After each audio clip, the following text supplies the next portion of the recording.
ਪ੍ਰਧਾਨ ਮੰਤਰੀ Justin Trudeau ਦੇ ਵੱਲੋਂ ਅੱਜ ਜੋ ਭਾਸ਼ਣ ਦਿੱਤਾ ਗਿਆ ਉਸ ਦੇ ਵਿੱਚ ਉਹਨਾਂ ਨੇ ਜਾਣਕਾਰੀ ਦਿੱਤੀ ਕਿ ਕੱਲ ਸ਼ਾਮ ਹੀ ਉਹਨਾਂ ਦੀ ਪ੍ਰੀਮੀਅਰਸ ਦੇ ਨਾਲ ਤੇ ਜਿਹੜੇ ਫਰਸਟ ਲੀਡਰ ਨੇ ਉਹਨਾਂ ਦੇ ਨਾਲ ਬੈਠਕ ਹੋਈ ਹੈ, ਜਿਸ ਦੇ ਵਿੱਚ $14 ਬਿਲੀਅਨ 6 ਮਹੀਨੇ ਤੱਕ ਕੈਨੇਡਾ ਭਰ ਵਿੱਚ ਦਿੱਤੇ ਜਾਣ ਦੇ ਬਾਰੇ ਗੱਲ ਕੀਤੀ ਗਈ ਹੈ, ਜਿਸ ਦੇ ਵਿੱਚ ਸਥਾਈ ਬਣਾਇਆ ਜਾਵੇਗਾ ਕਿ ਵੱਖੋ-ਵੱਖਰੀਆਂ ਥਾਵਾਂ ਦੇ ਉੱਤੇ ਚਾਈਲਡ ਕੇਅਰ ਲਈ ਹੋਰ ਜ਼ਿਆਦਾ ਸਪੇਸਿਸ ਬਣਾਈਆਂ ਜਾਣ, ਟੈਸਟਿੰਗ ਨੂੰ ਹੋਰ ਜ਼ਿਆਦਾ ਤੇਜ਼ ਕੀਤਾ ਜਾਵੇ ਤੇ ਨਾਲ ਹੀ ਇੱਕ ਦੂਜੇ ਦੇ ਨਾਲ ਜਿਹੜੇ ਵੀ ਵਿਅਕਤੀ ਸੰਪਰਕ ਵਿੱਚ ਆਉਂਦੇ ਨੇ ਜੋ ਕੋਵਿਡ-19 ਦੇ ਨਾਲ ਸੰਬੰਧਿਤ ਨੇ ਕੇਸ, ਉਸ ਦੇ ਵਿੱਚ ਟ੍ਰੇਸਿੰਗ ਨੂੰ ਹੋਰ ਵੀ ਜ਼ਿਆਦਾ ਆਧੁਨਿਕ ਬਣਾਇਆ ਜਾ ਸਕੇ ਤਾਂ ਕਿ ਛੇਤੀ ਤੋਂ ਛੇਤੀ ਮਾਮਲਿਆਂ ਦੀ ਪਛਾਣ ਕੀਤੀ ਜਾ ਸਕੇ ਤੇ ਨਾਲ ਹੀ ਕੰਮ ਵਾਲੀਆਂ ਥਾਵਾਂ ਨੂੰ ਹੋਰ ਜ਼ਿਆਦਾ ਸੁਰੱਖਿਅਤ ਬਣਾਇਆ ਜਾ ਸਕੇ। ਇਸ ਦੇ ਵਾਸਤੇ ਫੰਡਿੰਗ ਦਿੱਤੀ ਜਾ ਰਹੀ ਹੈ। ਇਸ ਦੇ ਨਾਲ ਹੀ ਉਹਨਾਂ ਜ਼ਿਕਰ ਕੀਤਾ ਕਿ ਅਪ੍ਰੈਲ ਮਹੀਨੇ ਵਿਦਿਆਰਥੀਆਂ ਦੇ ਲਈ $9 ਬਿਲੀਅਨ ਐਲਾਨਿਆ ਗਿਆ ਸੀ, ਜਿਸ ਦੇ ਵਿੱਚ ਨੌਜਵਾਨਾਂ ਨੂੰ ਨੌਕਰੀਆਂ ਦੇਣ ਸੰਬੰਧੀ ਵੀ ਮਦਦ ਕੀਤੇ ਜਾਣ ਦੀ ਗੱਲ ਕੀਤੀ ਗਈ ਤੇ ਹੁਣ ਨਵਾਂ ਐਲਾਨ ਜੋ ਕੀਤਾ ਗਿਆ ਉਸ ਮੁਤਾਬਕ 500 ਨੌਕਰੀਆਂ ਲਿਆਂਦੀਆਂ ਜਾ ਰਹੀਆਂ ਨੇ ਵੱਖੋ-ਵੱਖਰੇ ਅਦਾਰਿਆਂ ਵਿੱਚ ਜੋ ਕਿ ਗ੍ਰੀਨ ਜੌਬਸ ਹੋਣਗੀਆਂ ਤੇ ਇਸ ਦੇ ਵਿੱਚ ਨੌਜਵਾਨਾਂ ਨੂੰ ਟ੍ਰੇਨਿੰਗ ਵੀ ਦਿੱਤੀ ਜਾਵੇਗੀ। ਨੌਜਵਾਨਾਂ ਦੇ ਵਾਸਤੇ ਇਹ ਨੌਕਰੀਆਂ ਹੋਣਗੀਆਂ। ਇਸ ਦੇ ਨਾਲ ਹੀ ਪ੍ਰਧਾਨ ਮੰਤਰੀ ਜਸਟਿਨ ਟਰੂਡੋ ਨੇ ਉਸ ਐਪਲੀਕੇਸ਼ਨ ਦਾ ਵੀ ਜ਼ਿਕਰ ਕੀਤਾ ਜੋ ਓਨਟਾਰੀਓ ਦੇ ਵਿੱਚ ਲਾਂਚ ਹੋਣ ਜਾ ਰਹੀ ਹੈ। ਉਹ ਐਪਲੀਕੇਸ਼ਨ ਜਿਸ ਦੇ ਨਾਲ ਕੋਵਿਡ-19 ਦੇ ਮਰੀਜ਼ਾਂ ਨੂੰ ਟ੍ਰੇਸ ਕੀਤਾ ਜਾ ਸਕੇਗਾ। ਕੁਝ ਹਫ਼ਤੇ ਦੇ ਵਿੱਚ ਕੈਨੇਡਾ ਭਰ ਵਿੱਚ ਹਰ ਕੋਈ ਉਸ ਐਪਲੀਕੇਸ਼ਨ ਨੂੰ ਆਪਣੇ ਫੋਨ 'ਚ ਡਾਊਨਲੋਡ ਕਰ ਸਕੇਗਾ, ਜਿਸ ਤੋਂ ਬਾਅਦ ਟ੍ਰੇਸਿੰਗ ਬਹੁਤ ਸੁਖਾਲੀ ਹੋ ਜਾਵੇਗੀ ਤੇ ਬਲੂਟੁੱਥ ਦੇ ਜ਼ਰੀਏ ਕੋਵਿਡ-19 ਦੇ ਮਰੀਜ਼ਾਂ ਨੂੰ ਟ੍ਰੇਸ ਕੀਤਾ ਜਾ ਸਕੇਗਾ ਤੇ ਉਸ ਮਰੀਜ਼ ਦੇ ਨੇੜੇ ਆਉਣ ਵਾਲੇ ਹੋਰ ਜਿੰਨੇ ਵੀ ਵਿਅਕਤੀ ਨੇ, ਯਾਨੀ ਕਿ ਜਿੰਨੇ ਵੀ ਫੋਨ ਉੱਥੇ ਮੌਜੂਦ ਹੋਣਗੇ, ਉਸ ਮੁਤਾਬਕ ਅੰਦਾਜ਼ਾ ਲਾਇਆ ਜਾਵੇਗਾ ਕਿ ਇਹ ਵਿਅਕਤੀ ਕੋਵਿਡ-19 ਦੇ ਮਰੀਜ਼ ਦੇ ਸੰਪਰਕ ਵਿੱਚ ਆ ਗਿਆ ਹੈ, ਜਿਸ ਤੋਂ ਬਾਅਦ ਉਸ ਨੂੰ ਸੰਦੇਸ਼ ਭੇਜਿਆ ਜਾਵੇਗਾ ਕਿ ਉਹ 14 ਦਿਨ ਵਾਸਤੇ ਆਪਣੇ ਆਪ ਨੂੰ ਵੱਖਰੇ ਤੌਰ ਤੇ ਰੱਖ ਲਵੇ ਤੇ ਇਸ ਦੇ ਨਾਲ ਇਹ ਵੀ ਸਥਾਈ ਬਣਾਇਆ ਜਾ ਸਕੇਗਾ ਕਿ ਕੋਵਿਡ-19 ਦੇ ਮਰੀਜ਼ ਨੇ ਜੋ ਉਹ ਪਬਲਿਕ ਥਾਵਾਂ ਦੇ ਉੱਤੇ ਤਾਂ ਨਹੀਂ ਜਾ ਰਹੇ, ਜਾਂ ਫਿਰ ਜਿਨ੍ਹਾਂ ਦੇ ਮਰੀਜ਼ ਹੋਣ ਦੀ ਹਜੇ ਪੁਸ਼ਟੀ ਨਹੀਂ ਹੋਈ ਤੇ ਬਾਅਦ ਵਿੱਚ ਪਤਾ ਲੱਗਿਆ ਕਿ ਉਹ ਕੋਵਿਡ-19 ਦੇ ਮਰੀਜ਼ ਹੋ ਗਏ ਨੇ ਤੇ ਪਹਿਲਾਂ ਜਿਹੜੇ ਵੀ ਵਿਅਕਤੀਆਂ ਦੇ ਸੰਪਰਕ ਵਿੱਚ ਕੁਝ ਦਿਨ ਦੌਰਾਨ ਆਏ ਹੋਣਗੇ, ਕਿਹੜੀਆਂ ਥਾਵਾਂ ਤੇ ਗਏ ਹੋਣਗੇ, ਉਸ ਨੂੰ ਲੈ ਕੇ ਵੀ ਕੰਮ ਕੀਤੇ ਜਾਣ ਦੇ ਉੱਤੇ ਇੱਥੇ ਜ਼ਿਕਰ ਕੀਤਾ ਗਿਆ ਹੈ। ਤੇ ਇਸ ਦੇ ਨਾਲ ਹੀ ਚੀਨ ਦੇ ਵੱਲੋਂ ਜੋ 2 ਕੈਨੇਡਾ ਵਾਸੀਆਂ ਨੂੰ ਹਿਰਾਸਤ ਵਿੱਚ ਲਏ ਜਾਣ ਤੋਂ ਬਾਅਦ ਹੁਣ ਮਾਮਲੇ ਦਰਜ ਕਰ ਦਿੱਤੇ ਗਏ ਨੇ, ਉਸ ਦੇ ਉੱਤੇ ਵੀ ਪ੍ਰਧਾਨ ਮੰਤਰੀ ਜਸਟਿਨ ਟਰੂਡੋ ਨੇ ਨਿਰਾਸ਼ਾ ਦਾ ਪ੍ਰਗਟਾਵਾ ਕੀਤਾ ਤੇ ਨਾਲ ਹੀ ਪ੍ਰਧਾਨ ਮੰਤਰੀ ਨੇ ਅੱਜ ਇਹ ਵੀ ਜ਼ਿਕਰ ਕੀਤਾ ਕਿ ਆਉਂਦੇ ਐਤਵਾਰ ਨੂੰ ਫਾਦਰਸ ਡੇ ਹੈ, ਜਿਸ ਦੇ ਲਈ ਜਿੰਨੇ ਵੀ ਪਿਤਾ ਨੇ ਸਾਰਿਆਂ ਨੂੰ ਵਧਾਈਆਂ ਦਿੱਤੀਆਂ ਤੇ ਨਾਲ ਹੀ ਇਹ ਵੀ ਕਿਹਾ ਕਿ ਜਿੰਨੇ ਵੀ ਪਰਿਵਾਰ ਇਸ ਦਿਨ ਮੌਕੇ ਬਾਹਰ ਕਿਤੇ ਇਕੱਠੇ ਹੋਣਗੇ ਤਾਂ ਆਪਣੀ ਸੁਰੱਖਿਆ ਦਾ ਵਿਸ਼ੇਸ਼ ਧਿਆਨ ਰੱਖਿਆ ਜਾਵੇ।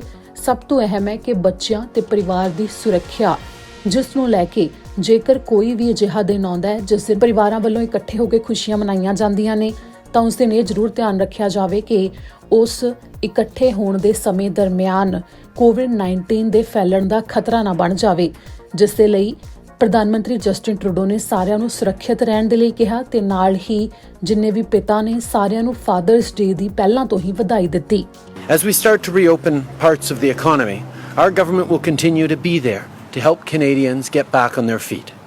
And we're making progress every day. In April, we announced a $9 billion plan to help students and recent grads get through the crisis. An important part of this plan was to create jobs for young people in sectors that need an extra hand, and today I have some good news to share. We're creating 500 green jobs and training opportunities for young people in STEM, in the energy, forestry, mining, earth sciences and clean technology sectors. Ranging from 6 months to a year in length, these internships will give young people invaluable work experience and the chance to explore careers in the natural resource sector. Last night, the First Ministers, the Deputy Prime Minister and I held our 14th weekly call. We talked about the government's proposal to provide $14 billion to address critical needs across the country over the coming 6 months. This is money that could be used to offer more childcare spaces, increase testing and contact tracing, and keep people safe on the job. We want to work with the provinces and territories to implement these measures as soon as possible and make sure we don't lose the progress we've made. We also talked about the upcoming launch of a new nationwide mobile app to provide notifications of exposure to COVID-19. As I mentioned yesterday, we will soon begin testing the app in Ontario, but it will be available to everyone across the country in the coming weeks. Canadians can count on our government to continue working with the provinces and territories to bring in the right measures to keep Canadians safe and healthy. That Sunday is Father's Day. This is always a special time to get together with family and enjoy the warm weather, two things we've been missing over the past few months. All provinces and territories have started loosening some restrictions that probably make it easier to celebrate with Dad this weekend. As you start making plans, please be sure to follow the public health guidelines for your region. This is the best way to keep you, your dad, and the whole family safe and have a great time on Sunday. And to all the dads out there, happy Father's Day. We are, of course, disappointed with the decision and the next step taken by the Chinese in the case of the two Michaels, and we offer all our support and sympathies to the families of Michael Kovrig and Michael Spavor, who are obviously living a difficult moment today, as they have been for well over a year with the arbitrary detention of two Canadian citizens. We have continued to express our disappointment with the Chinese decision, with the Chinese detention of these two Canadians. We will continue to advocate for their release, for their return to Canada, while highlighting, of course, that we have an independent judicial system that is going through its rigorous processes in a way that is separate from political interference. This is an important issue that we will keep working on, not with just directly with the Chinese government, but alongside our allies and friends around the world who are equally concerned with this arbitrary detention. Over the past 5 years, Canadians have seen that as a government, we take very, very seriously the situation of Canadians in difficulty overseas. Over the past years, we've had a number of successes in returning Canadians, on liberating Canadians who were in difficulties, and we've continued to focus on that. Obviously, on top of the public positioning that we're always very firm on, there is also plenty of action behind the scenes in very direct and firm ways that has resulted in positive outcomes in the past and continues to be ongoing in these cases and in other cases similar around the world. As you know, as people know well, from the very beginning of my leadership in the Liberal Party, we've always taken very serious any allegations or reports of misconduct, and that is something that we have led the way on amongst political parties.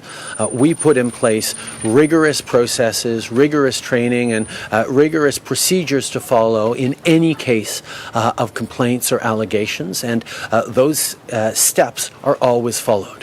We bring in professionals to evaluate the case, to go through the processes in a responsible and rigorous way. We make sure that the conclusions are respected and followed, any recommendations made are implemented, and of course we ensure that we're respecting the confidentiality of the process, which is an integral part of those processes, and that confidentiality is why I can't say much about this particular case, other than to say that we have processes in place that are always followed rigorously and respected. As a matter of course, I am continually informed as leader of the Liberal Party of investigations, of allegations, of processes going forward and that have existed. We always ensure that there is a rigorous process in place whenever there are any sorts of allegations brought forward. We make sure that all the steps are followed, that the conclusions are adhered to, that the recommendations are fulfilled, and of course that confidentiality, which is so important in this situation and in all of these situations, is respected. That was the commitment that I've made to Canadians. It's the commitment all members of the Liberal Party make, and it is something that we will continue to respect. From the very beginning, as a government, we have employed a range of tactics and actions to return Canadians who are in consular challenges around the world. Every situation is different, and the range of actions and pressures that we put in each case differs, but I can assure you that we have developed a certain expertise in what has worked to get Canadians home in very difficult circumstances over the past years. And in the case of the two Michaels, I can say that we are using a wide range of public and private measures to ensure that everything is being done to get these Michaels home. From the very beginning, we have highlighted that there is an independent judicial system in the case of Madame Meng underway in Canada, and that we will not and must not and cannot interfere in the independence of our judiciary in this country. The Chinese authorities have directly linked the case of the two Michaels to the judicial proceedings against Ms. Meng, which is extremely disappointing because for us it is not, there obviously are no links except in politics on that. So we will continue to ask the Chinese and put pressure on the Chinese government to cease the arbitrary detention of these two Canadian citizens who are being held for no other reason than they are, the Chinese government is disappointed with the independent proceedings of the Canadian judiciary.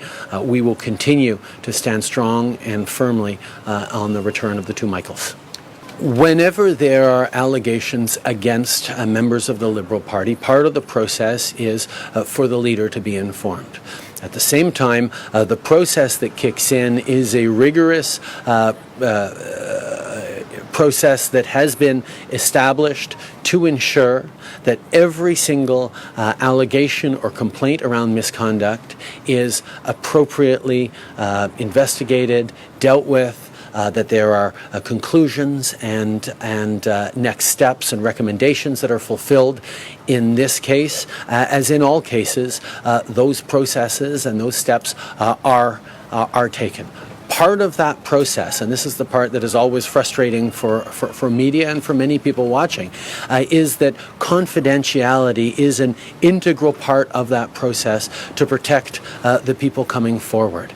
And in respecting the integrity of the process and the protocols and procedures in place, I will also need to respect the confidentiality of everyone involved in this case and cannot comment further, other than to emphasize, as I always have, that we take every single case extremely seriously, that we are always following the processes, that cases are different, and that obviously comes through in the various investigations and procedures, but that we as a party, as an organization, continue to rigorously apply all the strong procedures in place that Canadians expect of us.